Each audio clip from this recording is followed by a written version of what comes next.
how to stop being the person who is always pursuing, and how to create enough space for the other person to pursue you. Response: master the art of non-pursuit and strategic absence. Step-by-step guide to reversing the dynamic. To stop being the one who always pursues and instead become the person who is pursued, you must master the rhythm of connection and distance. You cannot force someone to pursue you. You can only create the empty space that makes them want to reach out. Step 1. Use the strategic pullback during high engagement. If things are going well or there is a high emotional connection, do not stay present for too long. Pull back slightly when the mood is at its highest. End a conversation while it is still positive, or even while she is laughing. Delay your replies or focus on your own activities right after a period of high engagement. This creates a sense of unpredictability, making her wonder why you aren't always available, which sparks the urge to reach out. Step 2. Navigate the red light phases. Stop chasing. If she starts to pull away, your instinct is to try harder.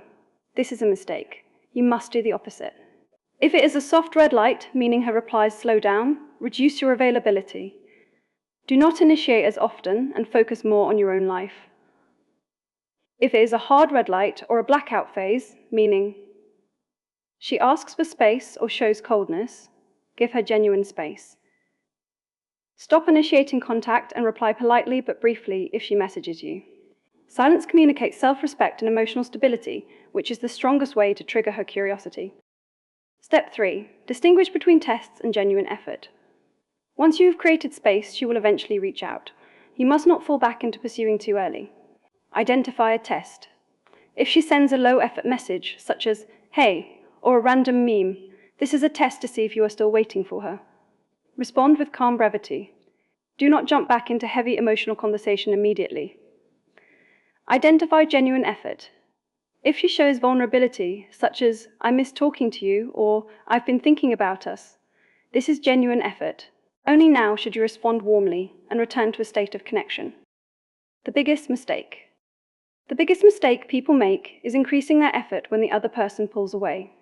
When she shows signs of distance, most people try to fix it by chasing harder, asking more questions, and sending longer messages. This actually creates pressure and pushes her further away because it signals that you lack emotional stability and are afraid of losing her.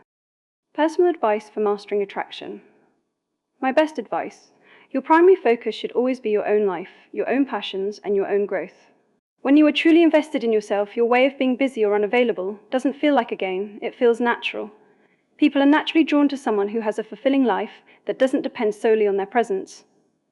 A simple rule to remember: the more you chase, the faster they run. One key truth: absence creates desire, presence creates comfort. You need both, but too much presence kills the desire.